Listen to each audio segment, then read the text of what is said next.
takes on the points. Thank you very much, Russ. Well, we've covered a lot of waterfront on this panel as well, but some common themes throughout.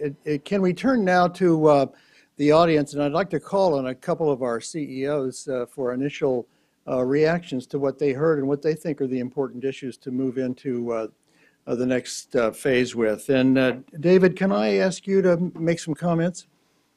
Thanks, Mike. First of all, I want to express my appreciation for being here and that participating in the last day and a half and listening to the conversation. I want to signal my enthusiasm for this effort, and I've talked to Russell already about how I can be a partner and a sponsor for this effort, and how what Russ will be doing and Bob Dittus will be doing will be very helpful to me. Having said that, I realized how our patients must feel to be talked about by healthcare professionals, because as many of you are not CEOs, yet you were talking about what my life is all about, and so it was interesting. You were kind of right on target, but what strikes me, and I want to come to this question of urgency and start by talking about economics. This is my 40th year in healthcare administration, and looking around the room at all the gray and balding heads, we've all been at it for a long time. And let's think about this last 40 or 50 years. In fact, go back to when the Medicare Act was first passed by Johnson. And the fact of the matter is that we have been living for 50 years in a period of unending money. The challenge in the C-suite has been to sponsor and to give money to an endless stream of great ideas. Quite frankly, the first shot of the revolution has been fired. It has happened. We always said the bubble would burst. It has burst. It started already. It has begun. Money is shrinking now. That is a fundamental new phenomenon in healthcare. We have not, in our generation, had to deal with that. We don't know how to deal with that. All we know is that, and I'm seeing it in my own organization, in a single year, despite volumes that have been higher than ever, we saw a real reduction of $120 million of revenue coming in the front door.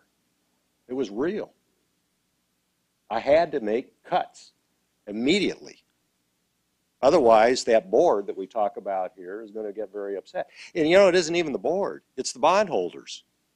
It's the people that have our debt. If we don't make the changes ourselves, they will do it to us. They will do it to us. We have no choice. We have to act now. So would you see one of the benefits of this kind of investment to help you to respond more quickly to this? Absolutely. And so as I look at it, I take the triple aim. There are three things that I use as true north. One is that the health system is fragmented from the patient point of view in terms of how they manipulate themselves through the system. Any one of us that have been sick or had a family member know this. That we fail to apply evidence every time, every patient, and that we also don't engage our patients and families effectively in healthcare. So anything we do have got to solve those three problems, and that's where the grail is. So we're scaling our organization. So now, instead of trying to do change within a single organization, across the country we see integration of healthcare systems. These are huge systems coming forward. We are now 50 hospitals, not just several hospitals that I got to worry about. How do I scale change across 50 hospitals? How do I scale change across 4,500 doctors? So if I think about Procure and I think about the discussions of science that have taken place over the last day and a half, while there are many, many things we do not know, and It's certainly that we don't back away from trying to learn what we don't know. What I think is the pressing issue today is how do we execute and implement at scale what we do know? Because I've got to do it now. I've got to make those cost cuts now. I've got to make that happen. And so for PCORI, I would urge that the science question needs to be what about the science of execution? Execution at scale of things that we know. Knowing that we will continue to discover new things, but how do I get that implemented so that I can realize these savings and intelligently, basically recreate a clinical enterprise? That is the challenge. Thank you very much, David. I'd like to, could we ask Jim to reflect briefly as well? But first, before you do that, let's move over, let's see, Steve. Is Steve Grossbart still here? There he is. Steve, you are dealing, you're the Chief Quality Officer, right? Correct. So picking up on David's observation, he wants to find ways not just to ensure the quality of care and that quality is improving, but he wants to learn about how you can get better outcomes for better value. He wants to see this continuous learning process use in some ways the same kind of infrastructure that's already been built. How do you see that playing out? From a individual health system role or at a national level? Individual health system for now. One of the challenges is that most of our quality staff, most of our quality departments are not adept at using financial data and presenting in a way that finance people understand. So from a CEO perspective, placing expectations on finance and quality to work collaboratively would be helpful, because finance does not always wish to engage with quality, and vice versa. I mean, we don't trust each other and we don't get along. It's true. So you want... Well, I'm not saying that's how I feel. I've had some successful partnerships with our CFO. And certainly in my own organization, we started looking at the rate of harm in our system, identified the excess variable costs, the impact on margin, and the impact on length of stay that harm cost us. And our CFO, with just a bit whimsically, sent my data on to every hospital-based CFO and told them to budget the savings for next year. Freaked them all out. And what your suggestion, if I hear you correctly, is that PCORI and indeed our health system ought to be thinking about new models to bring the financial folks, the quality folks, and the research folks into an ongoing set of shared activities, responsibilities, and visions.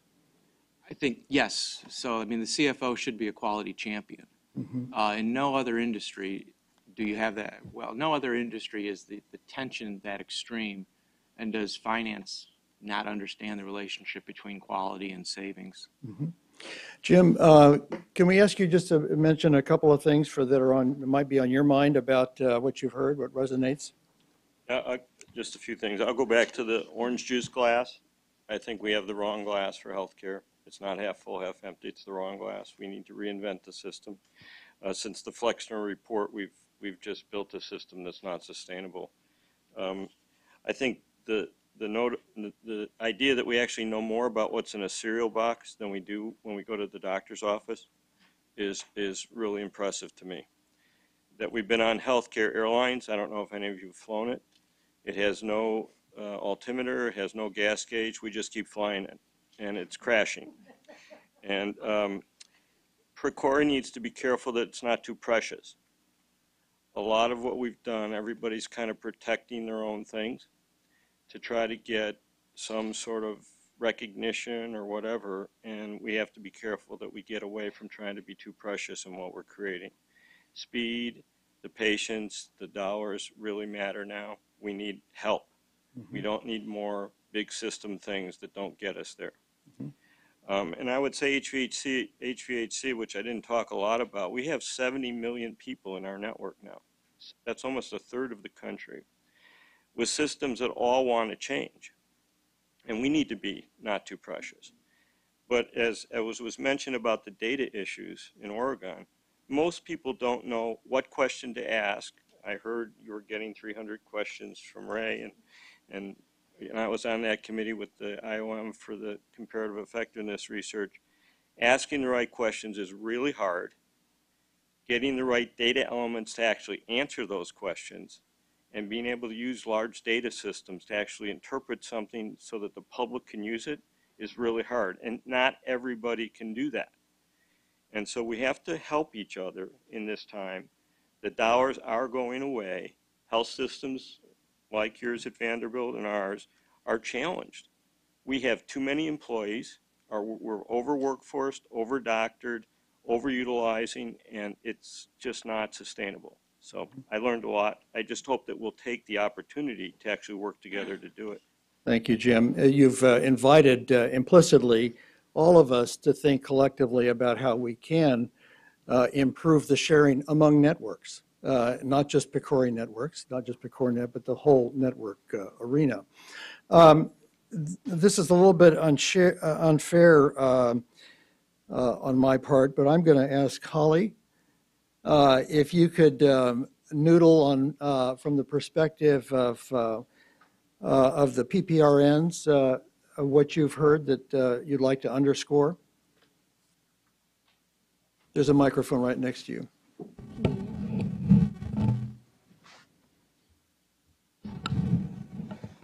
No, this is great. Okay, I guess it works. So I'm Holly PA. I'm with the Duchenne Connect PPRN. And I guess the thing that I've been most struck with in this last bit of discussion is the idea of engaging patients around what does value mean. I think that's a really interesting way of framing patient engagement. I think there are important ways that patients can be involved in this idea of changing the glass, making a different approach to how we're doing this, and that seems to me a real opportunity in PCORInet. I think there are some ways where patient engagement becomes very burdensome for the patient and the healthcare system, and that would include things like more public health-based approaches where we know we need to reduce infection, and how does talking to patients about whether that's a priority, how is that helpful for moving things forward? But meaningful discussion and meaningful engagement with patients about things like what does value mean to you?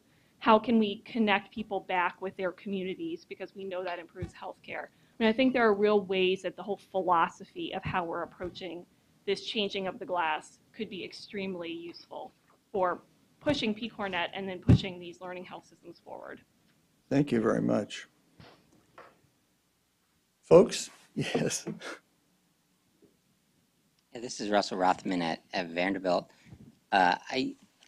We are at a transformative time in healthcare, and we haven't spent a lot of time in the last 2 days talking in any detail about PCORInet or the capacities that the CDRNs are building, but I do think that there are a lot of opportunities for great synergy between the tools that the CDRNs are building and what health systems are looking for. And I'll just mention three, and Russ touched on these a little bit in his discussion as well.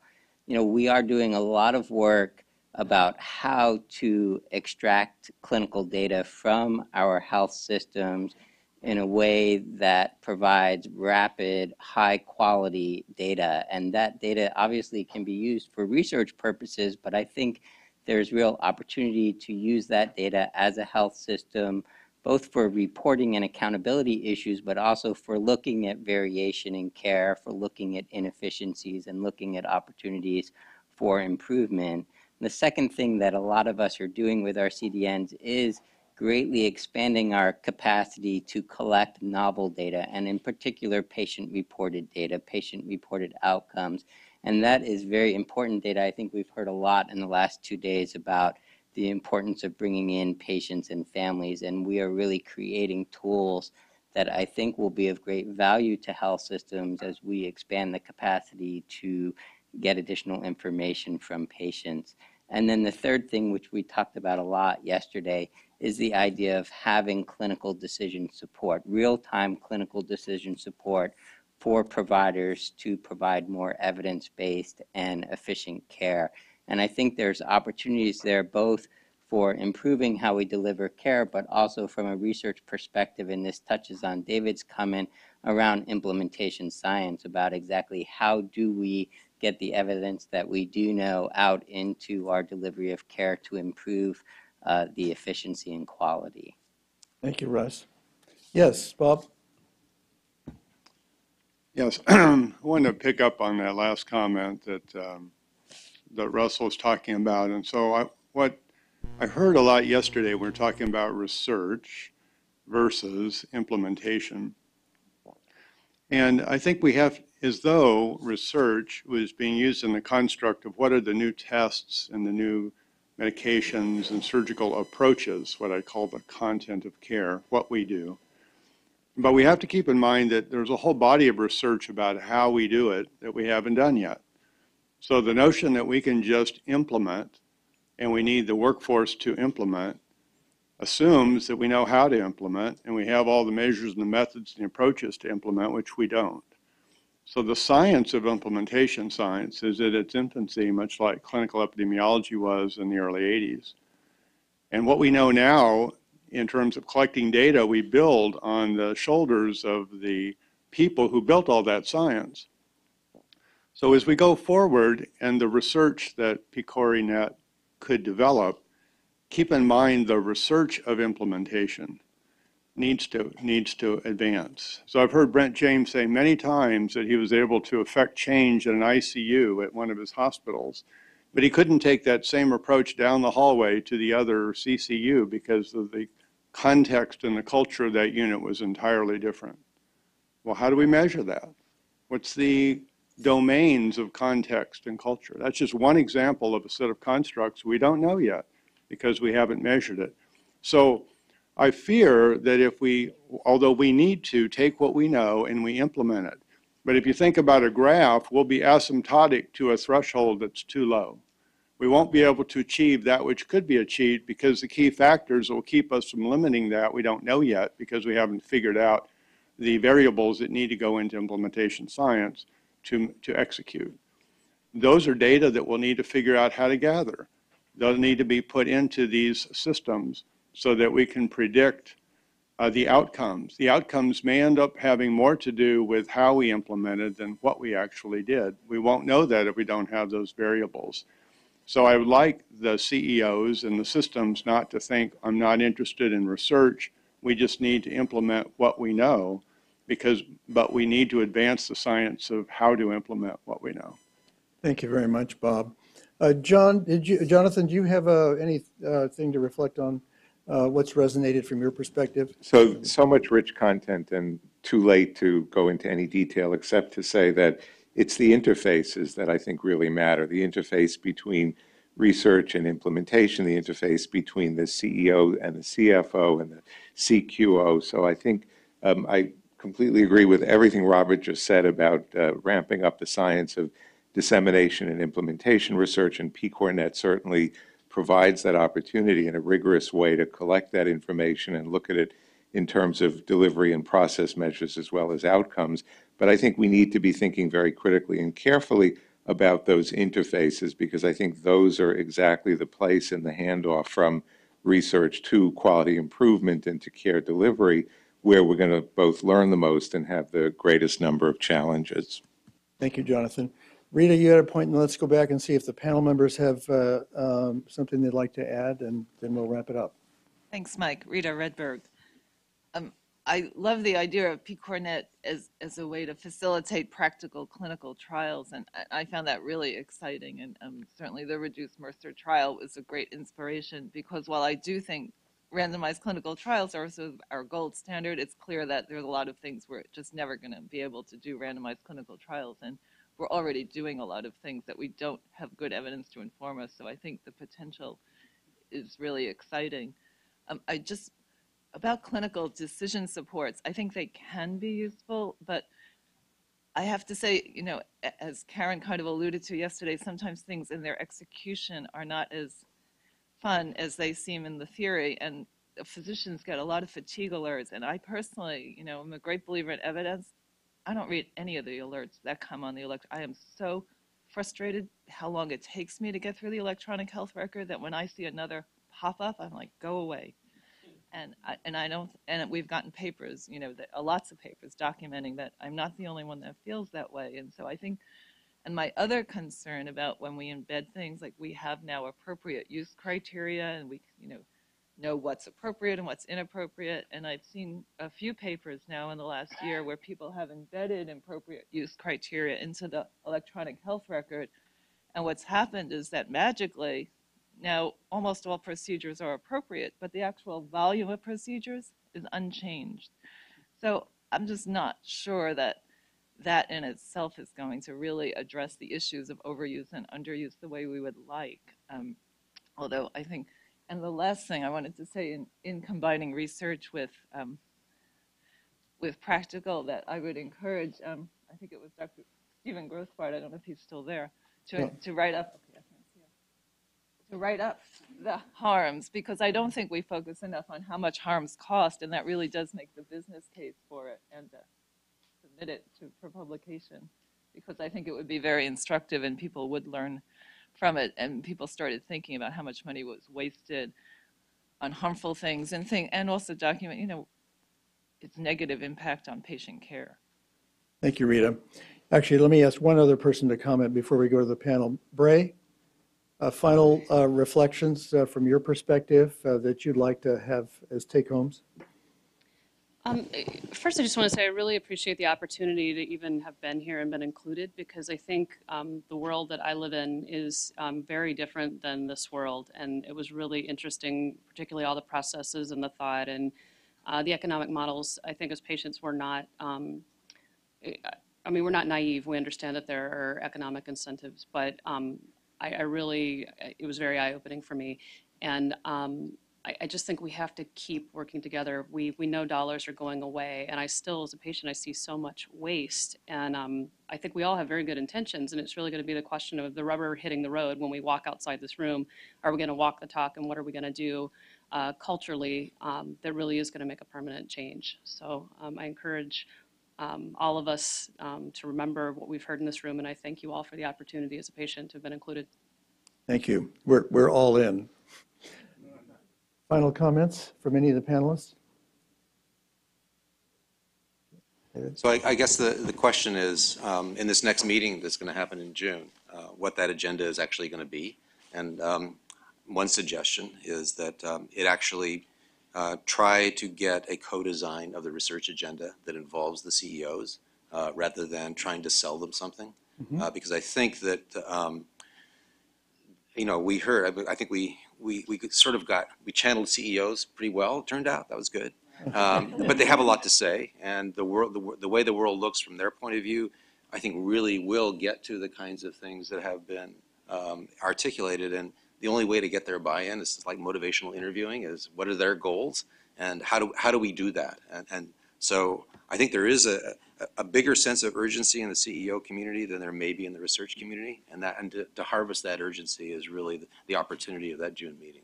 We certainly heard that, didn't we? We certainly did.